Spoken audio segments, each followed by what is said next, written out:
but is this assault on Nigel Farage, is that a potential source of mirth? Well, you've used the word assault, and you're not the first person to, and everybody's been calling it that. The guy has been arrested on common assault. It's, of course, not an assault until a criminal conviction happens. I don't think that will happen. Of course, your report quite rightly has used this as a way to talk about what happened to Joe Cox and the fact that we all hate each other now. But we don't all have to necessarily go sort of be dragged into that world. I mean, Brexit has made the UK a pretty miserable place. But I still would like to hold on to the vague possibility that once every few years, a politician can be egged or can have a milkshake thrown at them, and it's okay, just laugh about it. Yeah, but the problem is, as you touched on there, and as many people have been observing, OK, it may be an egg or a milkshake, but it could have been something worse and more damaging. Yeah, but it wasn't, was it? And I reject all these attempts to sort of draw a line or draw some sort of sliding scale between a guy walking through Newcastle town centre and throwing his Five Guys milkshake over Nigel Farage and a sort of a pre-planned, premeditated shooting and stabbing of and murder of an MP. I don't like this whole debate all day that one is somehow even on the same scale as the other or that they're even related. I just reject it. It was a prank. I don't condone it. You know, I wouldn't like it's happened every single day. It's obviously not the right way to behave, but it isn't that serious and it doesn't really matter. OK, and so have you written it up and what have you said? I have. I've been through all of the different flavours of milkshake to ascertain which would be the most amusing to throw at Nigel Farage. But unfortunately, I couldn't do any better than a £5.25 banana and salted caramel milkshake. I mean, the thing about this really is that everyone has been saying that you have to engage with the argument. You can't just defeat people by throwing milkshake at them or by shutting them down and so on and so forth. But Nigel Farage has been going around the country telling lies for a month now, and Andrew Marr tried to bring him down the weekend before last, and all he's done in response was declare the BBC the enemy. Channel 4 investigated his finances, and they've now just been banned from all his campaign events. The rules of engagement, the rules of the liberal democratic rules of engagement, are already being broken, and they're being broken by people like Nigel Farage. So it's a pretty difficult world in which we now operate. Well, that's your view, but let me put this to you then. Would you have written in a similar vein if the attack had been on presumably a position you support coming from Change UK or the Liberal Democrats, if it had been an attack on Heidi Allen or Vince Cable or something like that?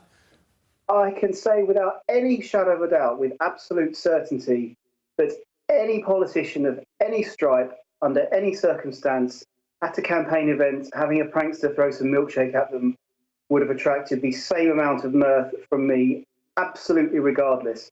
I don't think it's comparable to these horrible videos where Anna Soubry last year being relentlessly hounded by people with camera phones and shouting at her for being a traitor and intimidating. This is a lone airball milkshake. It's not great, but it's not that bad.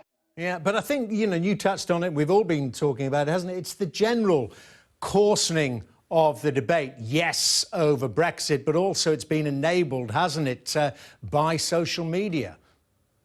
Yeah, and it's bad news, but I don't have a magic bullet, unfortunate term, but I don't have a solution to all of that. And if you talk about the coarsening of debate, in your report you mentioned Carl Benjamin of UKIP, who had a milkshake thrown at him at the weekend. Now, as you know, he has made repeated jokes about raping the Labour MP Jess Phillips. But he's had milkshake thrown at him at the weekend because he is campaigning at the weekend. And he's campaigning at the weekend because he is still a candidate. His party won't disown him. His party won't condemn what he said. He's still standing. That is not normal. That's not how these things are meant to work. So yes, there is a coarsening debate, and yes, the public are angry, and everyone's shouting at each other over social media. But also the politicians are, in a big way, culpable for this too. Some of the people who've been, you talked about Tommy Robinson, these are people who should not be anywhere near the public realm, if you like. They shouldn't be running for election. They shouldn't be candidates in popular parties. They should be called out. Come on, Tom. But just a moment, Tom. I mean, you know, Nigel Farage, not in this country, but he was in this country, but he sits in another country. Nigel Farage is an elected politician.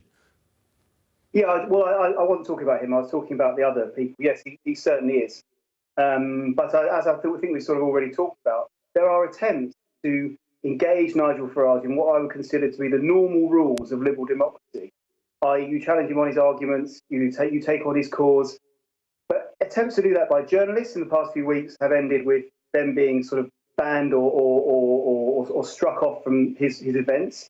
And then, of course, politicians should be taking him on too. And what do we have? We have the Labour Party, who is just, they don't care what he says or what he does as long as none of it sort of lands on them. And then you have the Conservative Party, who talk about making some sort of electoral pact with him to save their own skin. So this guy in Newcastle who throws a milkshake at Nigel Farage, that is pretty much the only resistance he has faced in a month of going around the country making this, I've been to it several times, this outrageous stump speech where he talks about the MPs betraying democracy and killing off Brexit, when it's Bill Cash, Bernard Jenkins, Steve Baker, all these hardcore Brexiteers that won't sign the deal. We'd been out of the EU a month ago if it wasn't for Brexiteers. And Nigel Farage uses that as a pretext to scream betrayal. Okay. And nobody seems to be landing a blow on him for any of this stuff at all. OK. Tom Peck, good to talk to you. Thank you very much indeed for your views. Tom Peck there, parliamentary sketch writer with The Independent.